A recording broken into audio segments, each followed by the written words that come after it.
Je porte à la connaissance de l'opinion publique béninoise, africaine, afro-descendante, internationale, que le gouvernement néocolonial, tyrannique,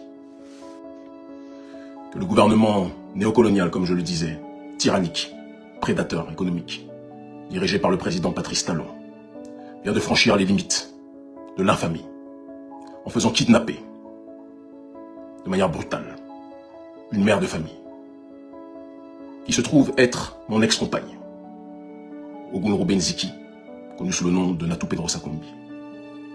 Ils ont fait kidnapper cette dernière parce qu'ils pensaient à tort qu'elle avait des informations sur où je me trouvais. Ils ont fait kidnapper cette dernière alors que cette dernière ne fait pas de politique. Elle a toujours été apolitique. Son travail est de valoriser le rôle de la femme africaine et l'histoire africaine. Elle ne s'est jamais prononcée sur le régime Patrice Talon. Jamais. Elle est toujours restée en dehors de tout cadre politique. C'est une mère de famille aimante, extraordinaire, et qui avait l'occasion, si elle estimait qu'elle se sentait justement liée à quelconque affaire politique me concernant, elle avait l'occasion de ne pas rentrer au Bénin puisqu'elle était, des informations que j'ai, en tournée de promotion de son livre au Cameroun. Après le Cameroun, elle est rentrée en Belgique, si je ne m'abuse, voir son père, eu égard aux informations que sa famille m'a transmises. Et après cela, elle avait l'occasion, si elle le voulait, de ne pas rentrer au Bénin. Mais elle est rentrée au Bénin parce que elle vivait avec moi avant les tensions politiques que j'ai eues avec le gouvernement béninois. Elle vivait avec moi depuis 2018 au Bénin. Moi, j'y étais depuis 2017. Et elle s'est toujours dit qu'elle mène ses activités et que ces activités n'ont pas à être reliées au travail politique que je mène.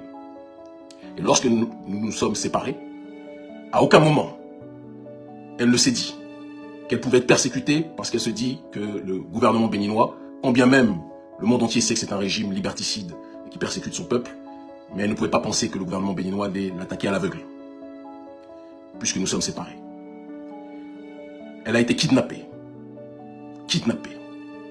alors qu'elle doit se faire opérer de manière imminente. C'est ce qui était des informations que j'ai reçues, d'accord? Elle doit se faire opérer de manière imminente, et son diagnostic vital est engagé. Et c'est cette femme-là, innocente, apolitique, qui n'est pas liée du tout au combat politique que je mène, a fortiori depuis que nous sommes séparés, que le gouvernement béninois, aidé par les services secrets français, est parti kidnapper. Comment pensez-vous que l'opinion publique va réagir? Où pensez-vous que vous allez amener le peuple en agissant de cette façon? Vous l'avez traqué, vous l'avez kidnappé, alors qu'il y a des enfants en bas âge qu'elle a décidé d'élever au Bénin, malgré notre séparation, et malgré qu'elle sache que je suis en tension avec le gouvernement, parce qu'elle estime que c'est aussi le pays en partie de son père.